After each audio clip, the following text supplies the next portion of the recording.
하나님 말씀 보겠습니다. 오늘 하나님 말씀은 데살로니가전서 5장 우리 16절에서 18절 말씀 드리겠습니다.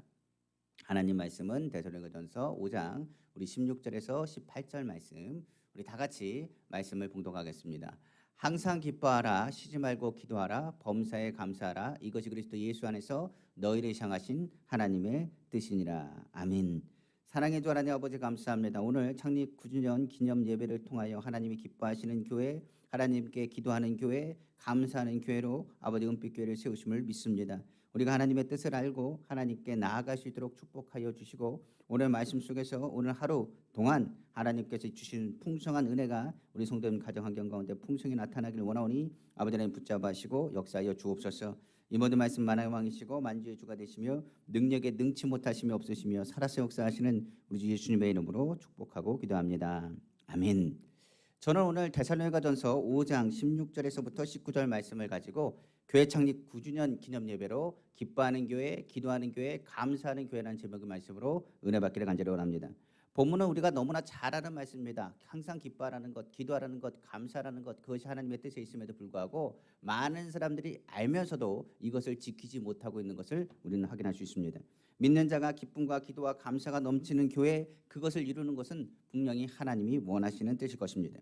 바로 행복한 교회가 되는 것, 그 교회가 하나님 앞에 주의 복음을 전하며 주님의 일들을 감당하며 하나님 나라를 확장하는 것이 또한 교회의 사명이기 때문입니다. 올해 은빛교회는 창립 9주년을 맞았습니다.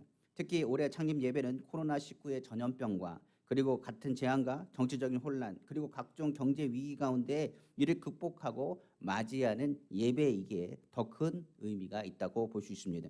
그러므로 오늘 드리는 예배는 하나님께 넘치는 감사를 고백하게 해도 조금도 부족함이 없을 것입니다. 앞으로 하실 일들을 또한 기대하면서 하나님을 바라보고 다가오는 10년을 또한 바라보면서 오늘 하나님 말씀 안에서 하나님이 원하시는 교회가 어떤 교회인가를 다시 한번 짚어보고 승리하는 우리 성도님 다 되시기를 주님의 이름으로 축복합니다. 첫 번째로 하나님이 원하시는 교회는 하나님이 기뻐하시는 교회, 다 하나님의 기쁨이 있는 교회가 바로 하나님이 원하시는 교회가 되는 것입니다. 성경은 말합니다. 하나님의 기쁨은 우리에게 말합니다. 무엇으로 기쁘게 할 것인가? 히브리서 11장 6절은 분명히 말씀하고 있습니다. 믿음이 없이는 하나님을 기쁘시게 하지 못하나니 하나님께 나아가는 자는 반드시 그가 계신 것과 자기를 찾는 자들에게 상 주시는 이심을 믿어야 할지니라고 성경은 말하고 있습니다. 그러므로 하나님께서 원하는 교회는 바로 믿음의 반석 위에 세워진 교회입니다. 바로 말씀 중심의 교회고 그것을 통하여 하나님의 기뻐하시는 믿음의 모습을 보이는 교회가 바로 하나님이 기뻐하시는 교회라고 말할 수 있습니다. 그 기쁨은 우리의 삶 가운데 하나님께서 원래 우리에게 주셨던 것입니다. 에덴 동산을 지었을 때 아담과 하와가 기쁨으로 에덴 동산에 있었던 것처럼 죄가 들어와서 그 모든 것이 무너졌지만은 다시금 예수 그리스도를 믿음으로 그것을 회복하기를 주님이 원하신 것입니다. 무엇보다는 우리의 믿음의 반석 되시는 분은 누구시냐? 예수 그리스도가 되십니다. 예수 그리스도의 십자가 신앙 안에서 우리가 무엇을 회복해야 되느냐? 하나님이 주신 그 은혜를 회복하는 교회, 그 은혜 가운데서 주님의 기쁨을 선포하는 교회가 되기를 다시 한번 주님의 이름으로 축원합니다. 이를 위해서는 우리가 오늘도 주의 음성을 듣고 아버지 하나님 안에서 주님의 기쁨이 회복되며 하나님의 관계가 회복될 수 있도록 늘 예수 그리스도의 십자가를 바라보고 몸부림쳐야 되는 것입니다. 성경에 보면 다윗이라는 사람이 있습니다. 그가 범죄하고 나서 그 기쁨을 빼앗겼습니다. 그러나 그 기쁨을 회복하기 위해서 하나님께 울부짖어 외쳤던 기도 내용들이 성경에 담겨져 있습니다. 바로 시편 51편의 내용입니다. 말씀 보면 시편 51편 바로 10절에서 19절까지의 말씀입니다. 말씀 봉독하겠습니다. 하나님이여 내 속에 정한 마음을 창조하시고 내 안에 정직한 영을 새롭게 하소서. 나를 주 앞에서 쫓아내지 마시며 주의 성신을 내게서 거두지 마소서. 주의 구원의 즐거움을 내게 회복시키시고 자원하는 심령을 주사 나를 붙드소서. 그리하면 내가 범죄자에게 주의 도를 가르치니 죄인들이 주께 돌아오리이다. 하나님이여 나의 구원의 하나님이여 피 흘린 죄에서 나를 건지소서. 내 혀가 주의 의를 높이 노래하리이다. 주여 내 입술을 열어주소서. 내 입이 주를 찬송하여 전파하리이다. 주는 제사를 즐겨하지 아니하시나니 그렇지 않으면 내가 드렸을 것이라. 주는 번제를 기뻐 아니하시나이다. 하나님이 구하시는 제사는 상한 심령이나 하나님이여 상하고 통회하는 마음을 주께서 멸시치 아니하시리이다. 주의 은택으로 시온의 선을 행하시고 예루살렘 성을 쌓으소서. 그때 주께서 의로운 제사와 번제와 온전한 번제를 기뻐하시리니 저희가 수소로 주의 단에 드리리이다. 성경은 말하고 있는 것입니다. 오늘 본문은 분명히 말하고 있습니다. 하나님이 기뻐하는 교회는 어떤 교회냐? 예배의 회복이 일어나는 교회입니다. 무엇보다도 창립 9년을 맞아서 많은 교회들이 예배가 패하고 흔들리며 어려운 가운데 있었습니다마는 다시 한번 우리가 예배를 회복하고 하나님이 기뻐하시는 교회로서 우뚝 서기를 다시 한번 주님의 이름으로 축원합니다.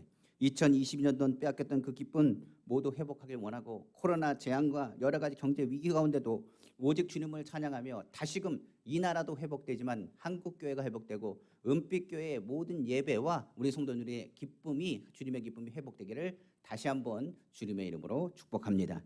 두 번째로 성경은 분명히 말하고 있습니다. 하나님이 원하시는 교회는 하나님께 뜨겁게 부르짖는 기도가 살아있는 교회인 것입니다. 하나님의 뜻은 은빛 교회가 기도와 기적이 일어나는 교회로 다시 우뚝 서기를 원한다는 사실입니다.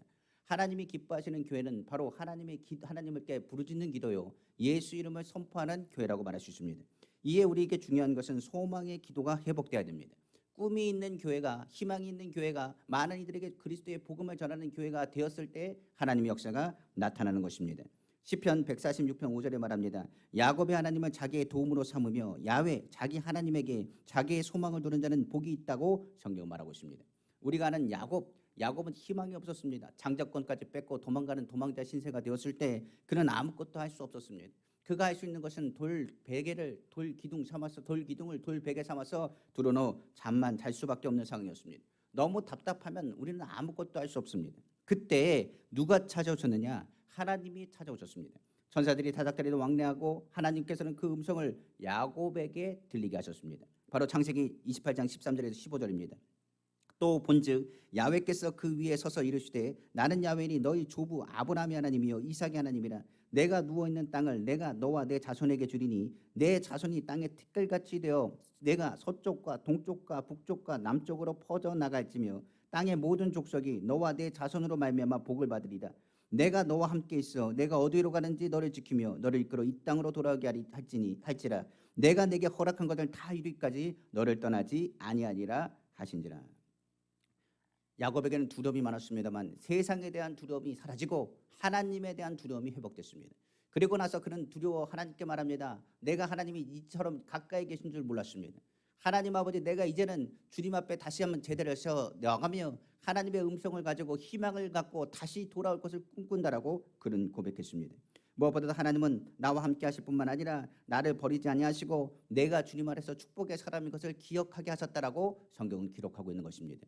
오늘 우리가 기억할 것이 있습니다. 하나님이 원하시는 교회는 바로 하나님의 희망과 소망이 회복되는 교회고 하나님의 꿈을 꾸는 교회라고도 말할 수 있는 것입니다.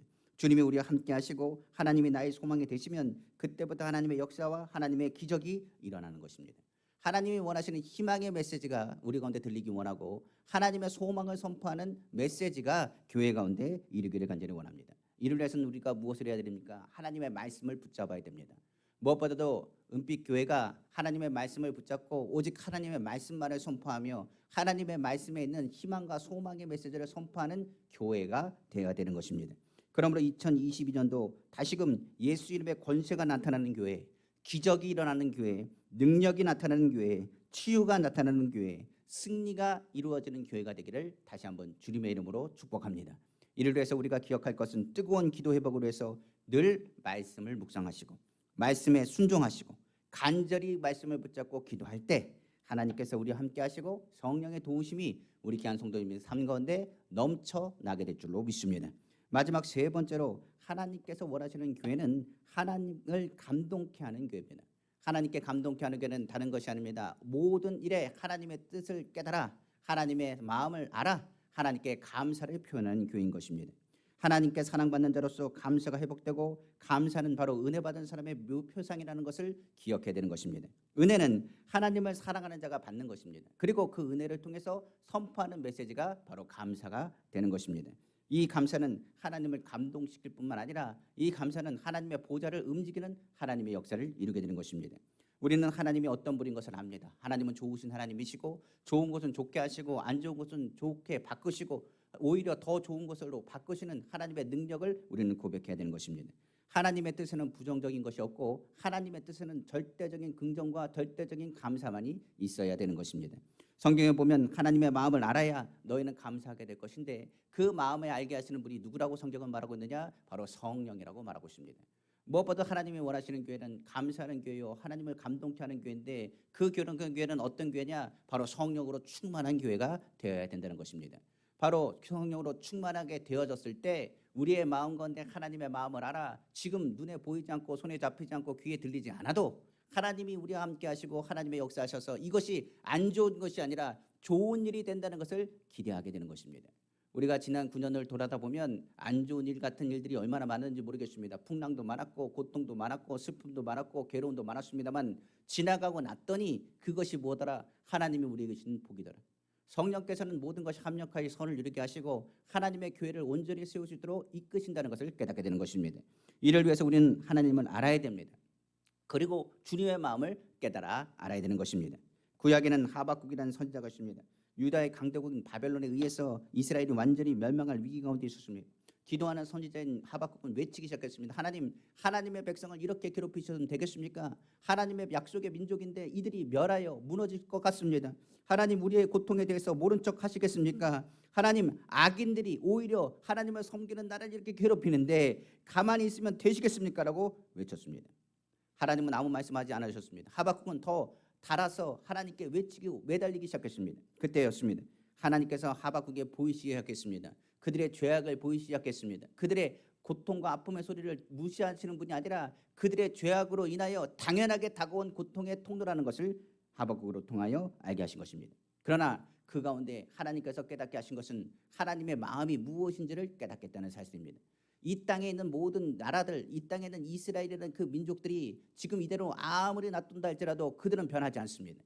그들은 출애굽부터 시작해서 아랍것도 변하지 않았으며 그들의 모습이 완전하지 않았습니다. 그들이 무엇을 하는 가운데 부정적이었으며 우상을 숭배했고 하나님 앞에 온전히 나서지 못했습니다. 그들을 변화시킬 수 있는 유일한 방법이 뭐였느냐? 갈아엎는 방법이었습니다. 그렇기 때문에 하박국에서 이렇게 말하는 것입니다. 내가 이 민족을 너무나 사랑한다. 이 민족이 살기 위해서는 그들을 갈아엎어야 되는 것이며 징계의 몽둥이로 그들을 쳐서 그들로 하여금 하나님만이 하나님됨을 선포하게 할 것이라는 것을 보게 하셨던 것입니다. 하박국은 의인이 환경으로 사는 것이 아니라 하나님을 바라보는 믿음으로 사는 것이며 힘들고 어렵지만 하나님은 이 민족을 살리시기 위해서 징계의 몽둥이를 드신다는 것을 깨달아 알았던 것입니다. 그러므로 그는 고백합니다. 악인을 언젠가는 멸하실 주님, 물이 바다 덮음같이 하나님의 영광이 온 세상에 임하기를 원합니다. 그러므로 고통 가운데 하나님이여 주의 일을 속히 이루소서. 속히 이루는 그 가운데 긍휼을 잊지 마옵소서라고 외치기 시작한 것입니다. 그리고 나서 하나님의 마음을 깨닫자마자 그는 이렇게 고백합니다. 하박국 3장 17절에 19절입니다. 비록 무화과 나무가 무성하지 못하며 포도나무에 열매가 없으며 감람나무에 소출이 없으며 밭에 먹을 것이 없으며 우리의 양이 없으며 외양간에 소가 없을지라도 나는 야훼로 말미암아 즐거하며 나의 구원의 하나님으로 말미암아 기뻐하리로다. 주 야훼는 나의 힘이시라. 나의 발을 사슴과 같게 하사 나를 나의 높은 곳으로 다니게 하시리로다. 이 노래는 지혜하는 사람을 위하여 내 수급에 맞춘 것이라 성경은 말하고 있는 것입니다. 분명 하나님은 좋은 것을 주십니다. 분명 하나님은 모든 것이 합력하여 선을 이루게 하여 주십니다. 우리가 그 가운데 하나님의 뜻을 몰라 원망과 불평할 때가 있을지 모르겠지만 하나님의 뜻을 알면 원망과 불평이 아니라 감사와 은혜에 대한 믿음의 표현을 하게 될 것입니다. 분명 우리를 승리자로 만들게 하실 것이며 우리를 하여금 어려운 일은 어려운 일이 아니라 오히려 더 견고하게 만드는 하나님의 능력이 되는 것입니다. 이에 성경은 말합니다. 어찌 감사하지 않을 수가 있겠는가? 그러므로 범사에 좋은 것을 취하고 악은 모든 모양이라도 버리라. 범사에 보면 안 좋은 것은 오히려 좋게 하신 하나님을 체험하는 것, 그것이 바로 은혜요. 그 은혜와 뜻을 안다면 감사하게 되는 것입니다. 그러므로 오늘도 기도해야 되는 것입니다. 하나님, 오늘도 은빛교회를 세우심을 감사합니다. 9년 동안 하나님이 도우시고 지켜주셔서 감사합니다. 하나님, 하나님의 뜻은 이런 거였군요. 감사를 제는 자가 하나님을 영화롭게 하니 그 행위를 옳게 하는 자에게 하나님의 구원을 보이신다는 것처럼 구원의 방주로 은빛교회를 사용하여 주시고 어려운 가운데 많은 어려운 사람들의 마음을 이해하게 하시고 그들을 향해서 그리스도의 복음을 전하는데 쉬지 않는 축복된 교회로 우뚝 서기를 다시 한번 주님의 이름으로 축복합니다. 말씀을 마치겠습니다. 오늘 창립 9주년을 맞았습니다. 무엇보다도 하나님께서 9년 동안 하나님이 돌봐주신 그 은혜가 앞으로의 모든 일 가운데 더 넘치는 은혜로 나타나게 될 줄로 믿습니다. 그러므로 성경에 나온 것처럼 오늘 믿음으로 선포합니다. 어떤 일이든 주의 전에서는 기뻐하십시오. 믿음의 반석이라는 것은 다른 것이 아닙니다. 원망하고 불평할 일이 있을지도 모르겠습니다만 앞으로는 주의 전에서는 기뻐하십시오. 주의 전에 오시면 기쁨이 있는 성전으로서 하나님을 기뻐하길 원합니다. 지금 불과 몇 시간 전에 상처받는 일이 있다 할지라도 하나님의 성전에 왔을 때는 하나님을 믿고 기뻐함으로 예배가 회복되고 예배를 드리는 우리 성도님 다 되기를 간절히 원합니다. 아까도 얘기한 것처럼 어떤 상황 속에서도 말씀을 의지하시고 기도하십시오. 어제나 오늘이나 영원하신 동일하신 주님은 어느 곳에나 어느 때나 상관없이 우리와 함께 계시는 것입니다. 내가 가지고 있는 모든 것이 하나님께 드려지는 것이 됩니다. 야곱에 의해서는 그가 비었던 돌 베개가 돌 기둥이 되었던 것처럼 우리의 자리가 잠만 자는 자리가 아니라 기도하는 자리가 되면 하나님의 기적과 하나님의 능력이 나타날 것입니다. 그러므로 우리가 하나님의 말씀을 꼭 붙잡고 2022년도는 그 말씀을 이루어가며 기적을 기대하는 한 해 축복의 날 되기를 다시 한번 주님의 이름으로 축원합니다. 마지막 얘기합니다. 무슨 일이든지 하나님을 사랑하고 감사하길 원합니다. 그리하면 하나님은 감동하실 것입니다. 하나님께 감동하는 사람, 하나님을 감동케 하는 사람은 하나님께서 그에게 주시는 넘치는 은혜를 체험하게 될 것입니다. 하나님께 감동하는 것은 다른 방법이 없습니다. 성령으로 충만하여서 하나님의 뜻대로 사는 것입니다. 하나님의 뜻을 깨닫는 자 어떤 일이든 감사할 수밖에 없습니다. 지금은 우리는 모릅니다. 그러나 우리가 감사할 수 있는 것은 하나님의 교회는 언제나 견고하며 하나님의 교회는 하나님의 나라와 복음을 전할 때 하나님의 신령한 복과 은혜로 산다는 사실입니다. 저희 교회 9년 동안 하나님이 돌봐주셨습니다. 많은 풍랑 가운데 발전하게 하시고 성숙하게 하시고 부흥하게 하셨습니다. 하나님의 계획하신 것은 이제부터가 시작이라. 우리가 신앙의 조심을 잊지 말고 우리도 믿음 안에서 감사하며 반드시 좋은 일은 더 좋은 일로 바꾸시고 안 좋은 일은 좋은 일로 바꾸시며 모든 것이 합력하여 선을 이루시는 주님의 기쁨을 체험하는 우리 귀한 성도님 다 되시기를 다시 한번 주님의 이름으로 축원합니다. 기도하겠습니다. 사랑의 주 하나님 아버지 감사합니다. 이제 어떤 일이 있어도 주의 전에는 기뻐할 겁니다. 다툼이 있든 환경에 무슨 문제가 있든 예배 시간에는 상관하지 않겠습니다. 주의 전에 오면 기쁨으로 하나님을 바라볼 것입니다. 어떤 일이든 말씀을 의지하고 기도할 것입니다. 하나님 아버지 어제나 오늘이나 동일하신 주 예수 그리스도 아버지 십자가의 그 사랑으로 우리를 건지셨습니다. 하나님 자녀 삼으셨습니다. 그리고 주신 것이 하나님의 말씀입니다. 그 말씀의 능력이 있습니다. 말씀을 붙잡고 기도하면 하늘 보좌가 움직입니다. 하나님 아버지 기도할 때 우리의 삶 가운데 있는 돌 베개가 돌 기둥이 되는 역사가 나타나게 하여 주시고 하나님의 은혜가 우리 성도님 가운데 풍성히 나타나시도록 아버지 베풀어 주옵소서. 특별히 하나님을 사랑하고 오늘 감사하여 하나님을 감동케 하는 예배가 되길 원제로 원합니다. 하나님을 사랑하는 자에게는 그 뜻을 숨기지 아니하시고 보이십니다. 성령은 하나님을 사랑하는 자 곧 그 뜻대로 부르심을 입은 자들에게 모든 것이 합력하여 선을 이룬다는 것을 깨달아 알게 하셨습니다. 아버지 안 좋은 일이라고 아닙니다. 분명 좋은 일이 될 것입니다. 좋은 일이 되면 우리는 하나님께 감동할 것입니다. 마찬가지로 그 감동은 은혜입니다. 그러나 이제는 하나님을 감동케 할 것입니다. 그 은혜는 바로 하나님이 주신 은혜로 인하여 드려지는 감사 표현입니다. 하나님, 우리는 주님 앞에 소망이 있습니다. 그리고 주님을 사랑합니다. 마지막 때가 될수록 더욱더 주님께 기뻐하며 온전히 쓰는 우리 귀한 성도님 다 될 수 있도록 축복하여 주옵소서. 이 모든 말씀 만왕의 왕이시고 만주의 주가 되시며 능력에 능치 못하시며 없으시며 살아서 역사하시는 우리 주 예수님의 이름으로 축복하고 기도합니다. 아멘.